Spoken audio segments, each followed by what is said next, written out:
تو کہتے ہیں چھوٹا سا بچہ صبح صبح آ گیا، کہنے لگا حضور آپ کی کل دعوت کرنی، آ جائیں گے؟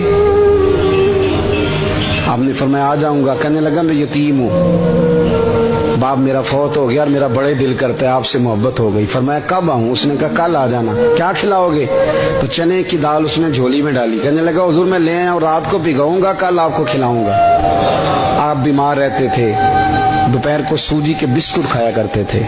سید صاحب کہتے ہیں جب وہ جانے لگا تو اعلیٰ حضرت فرمانے لگے اگر اجازت دو تو ایک بندہ ساتھ لے آؤں؟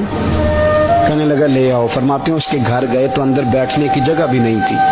1000 کتاب کے مصنف، لاکھوں کروڑوں مریدوں کے پیر، امت مسلمہ کتنے بڑے لیڈر، کہتے ہیں اس نے نا باہر گلی کے باہر دروازے کے باہر چٹائی بچھا دی۔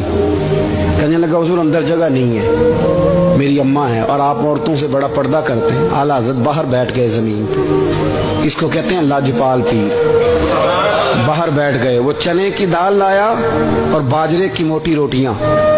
آپ کو تکلیف رہتی تھی پیٹ میں، آپ وہ چیزیں استعمال نہیں کرتے تھے، پر 1.5 روٹی کھائی۔ کھانے کے بعد کہا جائیں؟ کہنے لگا نہیں میری اماں آگ جلا رہی ہے، چائے پی کے جانا۔ وہ چائے آئی، جو بندہ سڑک سے گزرتا حضور جہاں بیٹھنے فرمایا جاؤ کام کرو، دعوت ہماری ہے تمہاری نہیں، جاؤ اپنا کام کرو۔ وہاں بیٹھ کے کھانا کھایا۔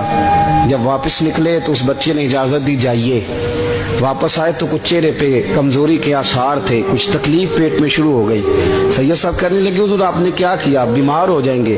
فرمانے لگے ایوب علی یار بیماری تو ٹھیک ہو جائے گی، پر تو نے دیکھا نہیں یتیم کا دل کتنا راضی ہو گیا ہے، کتنا راضی ہو گیا اس کا دل، کتنا وہ خوش ہوا ہے۔ اور فرمایا جب یتیم راضی ہوتا ہے تو اللہ بھی راضی ہوتا ہے، اللہ کے نبی بھی راضی ہوتا ہے۔ بڑی